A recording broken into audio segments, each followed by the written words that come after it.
South ఇండియాలోనే అతి తక్కువ ధరలకే నాణ్యమైన రత్నాలని అందించే ఏకైక సంస్థ 6JVR.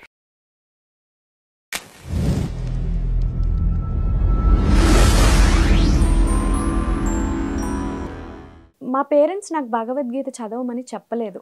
మేబీ మన ఇళ్లల్లో పరంపర అన్నారు కదా, అక్కడి నుంచి ఈ గ్రంథాలు చదవడం అనేది నేర్పిస్తే మాకు తెలిసేవేమో.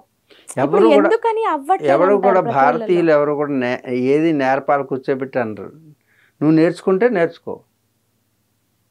మీరు నాకు చెప్పారు, నేను నేర్చుకుంటాను. అలా ప్రతి నేను కూర్చోబెట్టి నేను నేర్పలేదు, నువ్వు నన్ను పిలిచావు, నువ్వు నేర్చుకున్నావు. అలాగే అమ్మనైనా అడగందే అన్నం పెట్టదంటారు కదా, అంటారు కదా. అది ఎందుకు వచ్చింది సామెత? నువ్వు అడగాలి. నువ్వు అడగలేదనుకో, నువ్వు తెలుసుకోలేదనుకో, పాడైపోయేది ఎవరు? నువ్వా నేనా? నీ ఇష్టం. ఇప్పుడు నీకు స్వేచ్ఛనిచ్చాను. భగవంతుడు కూడా అలాగే నంది మీద పంది మీద కాంతిని పడేస్తాడు, వెలుగునిస్తున్నాడు. దొంగతనం చేసుకోవచ్చు, లేదా మంచోడు మంచితనం చేసుకోవచ్చు. వెలుగు రెండింటికి పనిచేస్తుంది. ఇది భారతీయ సాంప్రదాయం. అంతేగాని నేను భగవంతుడు ఎవడో ఉన్నాడని వాడేమో రిస్ట్రిక్షన్స్. మతాల్లో ఎప్పుడూ కూడాను నీకు బంధన ఏర్పాటు చేస్తుంది. ధర్మం ఎప్పుడు స్వేచ్ఛనిస్తుంది. స్వేచ్ఛే మోక్షం. అది భారతీయ ధర్మం. ధర్మం ఎప్పుడు స్వేచ్ఛనిస్తుంది. మతం ఎప్పుడు కూడా నిర్బంధిస్తుంది. ఈ దేవుణ్ణి ఆరాధించు, ఇంకోడిని ఆరాధించుకో. మనం అలా కాదు. ఏసైనా ఒకటే, పీసైనా ఒకటే, రెండిట్లు ఏదో చేసుకోండి అంటాం. ఆయన దగ్గర నీకు బలం వస్తే వెళ్ళిపో. ఆయన నీకు మంచి చేస్తా అంటే వెళ్ళు. మతం మార్పిడి చేసుకోవచ్చు, చేసుకో. మతం మార్పిడి చేసుకో.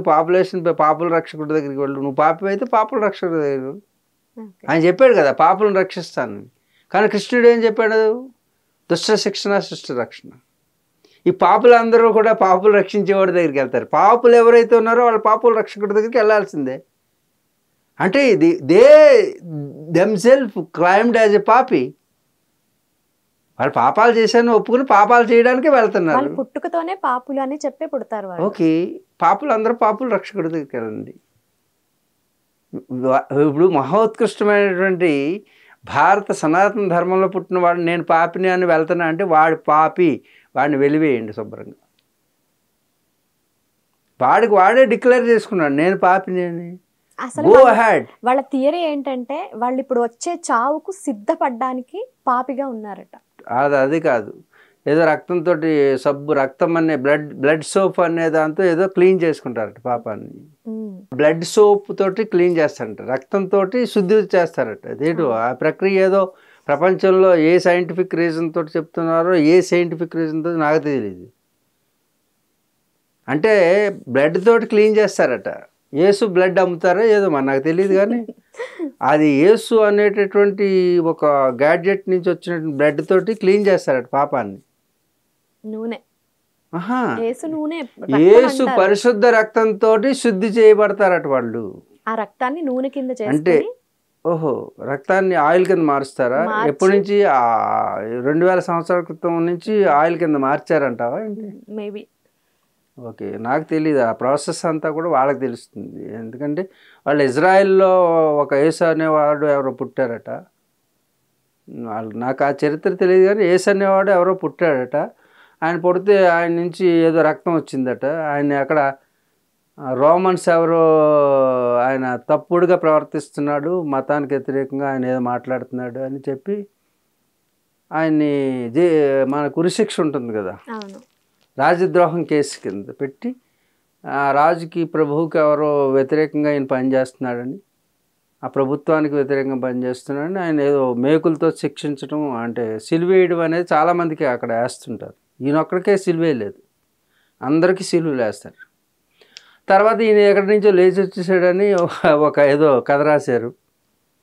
ఎవరు చనిపోయిన తర్వాత లేచి వచ్చేవాళ్ళు ఎవరు ఉండరు. కానీ సో నేను అదే చెప్తున్నాను కాబట్టి ఆయన రక్తంతో వీళ్ళు శుద్ధి చేస్తారనేటువంటి ప్రాసెస్ ఏంటో, ఈ మతి లేని మాటలేంటో. సబ్బు శుద్ధి చేస్తుంది అంటే ఓకే, రక్తం శుద్ధి చేస్తుంది అనేది ఎక్కడా కూడా లేదు. రక్తాన్ని శుద్ధి చేయాలి, కానీ రక్తం వచ్చి పాపాన్ని కడగడం అనేటటువంటి అదే special. Is it the blood can wash the sin? ఇప్పుడు అదే కదా వాళ్ళు చెప్పేది. అరే రే I don't know how can it's possible. It's మూఢనమ్మకం. ఓకే. అంటే మతం అనేది ఒకరి అభిమతం అమ్మ, కానీ ధర్మం అనేది అభిమతం కాదు.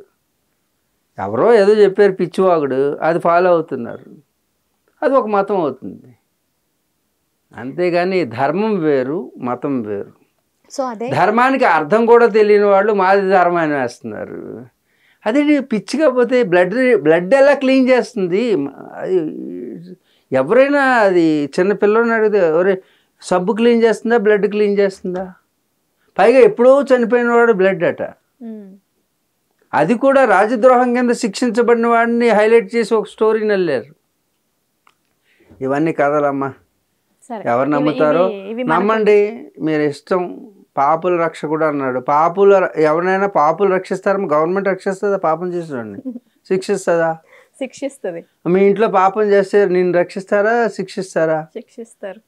మరి సామాన్య ధర్మం నీకు తెలిసినది వాడికి తెలియలేదంటే అదొక మతమా? పాపను రక్షించడం ఏంటి? అదేం కాన్సెప్టు? ఏమైనా నువ్వు తప్పు చేస్తే నిన్ను రక్షించాలా, శిక్షించాలా? మరి దుష్ట శిక్షణ శిష్ట రక్షణ అనేది ధర్మానికి ఉంటుంది. అది నీ వాడైనా వాడు ఇంట్లో ఎవరు శిక్షించినా మీ తల్లి శిక్షిస్తుందా, రక్షిస్తుందా? నిన్ను నువ్వు తప్పు చేస్తే శిక్షిస్తుంది. తల్లే శిక్షిస్తుంది. మరి ఆ దేవుడు ఎందుకు శిక్షిస్తాడు? అందుకే దేవుడు అంటే పాపం చేసిన వాళ్ళు రక్షించేవాడు దేవుడు అవుతాడా? మరి పుణ్యం చేసిన వాళ్ళనే రక్షిస్తే మరి పాపం చేసిన వాళ్ళ పరిస్థితి ఏంటి? అరే ఇప్పుడు పాపం చేసుకుంటే ఈ పాపనే నేను ఏదో పాపం చేశాను నిన్ను, అప్పుడు నన్ను జైల్లో వేయాలా వద్దా? స్వామీజీని వదిలేలా? అదే కదా, ఏం చేయాలి చెప్పు? జైల్లో వేయాలి. జైల్లో వేయాలా? ఇది ఖచ్చితంగా ఉండు. నేనైనా జైల్లో వెళ్ళాల్సిందే.